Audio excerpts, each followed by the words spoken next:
बतला रही थी कि मैं उनकी निगाह में कितना ऊंचा उठ गया हूँ। बच्चों में मिथ्या को सत्य बना लेने की वह शक्ति है जिसे हम जो सत्य को मिथ्या बना लेते हैं क्या समझेंगे।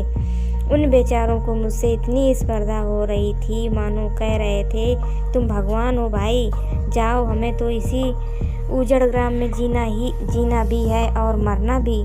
20 साल गुजर गए, मैंने इंजीनियरिंग पास की और उसी ज़िले का दौरा करता हुआ उसी कस्बे में पहुंचा और डाक बंगले में ठहरा।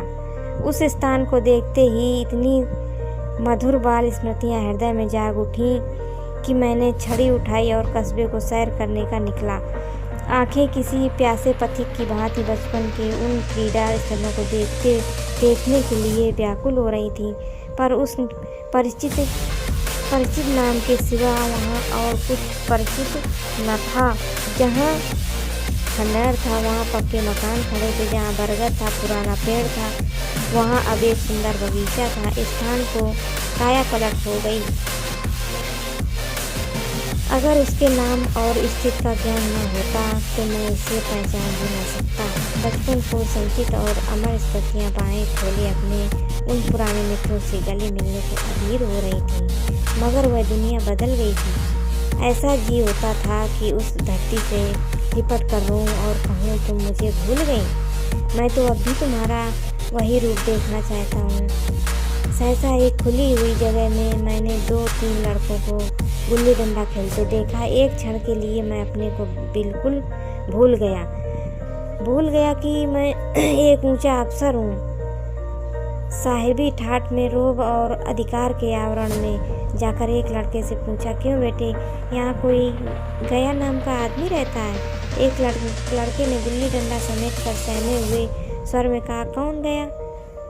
गया चमार? मैंने यूं ही कहा, हाँ वही। गया नाम का कोई आदमी है जो शायद वही हो।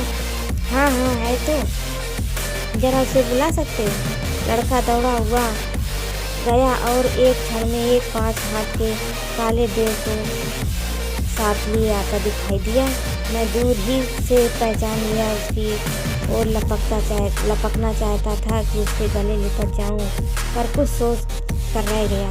बोला, कहो गया, मुझे पहचानोगे तुम? गया ने झुक कर सलाम किया। हाँ मालिक, भला पहचानूंगा क्यों नहीं। आप मज़े में हैं? बहुत मज़े में हैं। तुम अपनी कहो। डिप्टी साहब का साइस सी हूँ।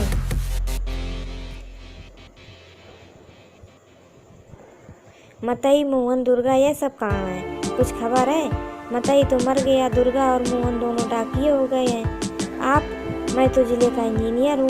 सरकार तो पहले ही बड़े जहीन थे। अब कभी गुल्ली डंडा खेलते हो?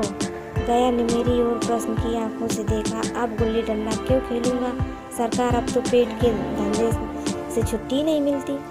आओ आज हम तुम खेलें। तुम पदना, हम पदेंगे। तुम्हारा एक दांव हमारे ऊपर है, वह आज ले लो। गया बड़ी मुश्किल से राजी हुआ। वह ठहरा टके का मजदूर, मैं एक बड़ा अफसर। हमारा और उसका क्या जोड़? बेचारा झेप रहा था, लेकिन मुझे भी कम झेपना थी। इसीलिए नहीं कि मैं गया के साथ खेलने जा रहा था, बल्कि इसलिए कि लोग इस खेल को अजूबा समझकर इसका तमाशा बना लेंगे और अच्छी खासी भीड़ लग जाएगी। उस भीड़ में वह आनंद कहाँ रहेगा, पर खेले बगैर तो रहा नहीं जाता। आखिर निश्चय हुआ कि दोनों जने बस्ती से बहुत दूर एकांत में जाकर खेलें। वहाँ कौन कोई देखने वाला बैठा होगा। मज़े से खेलेंगे और बचपन की उस मिठाई को खूब रस लेकर खाएंगे। मैं गया को लेकर डाक बंगले पर आया और मोटर में बैठकर दोनों मैदान की ओर चले। साथ में एक कुल्हाड़ी ले लो। मैं गंभीर भाव धारण किए हुए था, लेकिन गया इसे अभी तक मजाक ही समझ रहा था। फिर भी उसके मुख पर उत्सुकता या आनंद का कोई चिन्ह न था। शायद वह हम दोनों में जो अंतर हो गया वही सोचने में मगन हो। मैंने पूछा, तुम्हें कभी हमारी याद आती थी गया? सच कहना। गया झेपता हुआ बोला, मैं आपको क्या याद करता हुजूर, किस लायक हूँ। भाग में आपके साथ कुछ दिन खेलना बदा था, नहीं मेरी क्या गिनती। मैंने कुछ उदास होकर कहा, लेकिन मुझे तो बराबर तुम्हारी याद आती थी।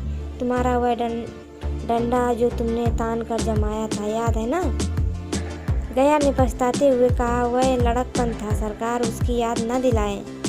वाह, वह मेरे बाल जीवन की सबसे रसीली याद है। तुम्हारे उस डंडे में जो रस था वह तो अब न आदर सम्मान में पाता हूँ न धन में।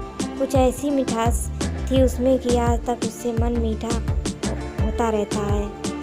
इतनी देर में हम बस्ती से कोई 3 मील निकल आए हैं। चारों तरफ सन्नाटा है। पश्चिम की ओर कोसों तक भीमताल फैला हुआ है, जहाँ आकर हम किसी समय कमल पुष्प तोड़ ले जाते थे और उसके झुमके बनाकर कानों में डाल लेते थे।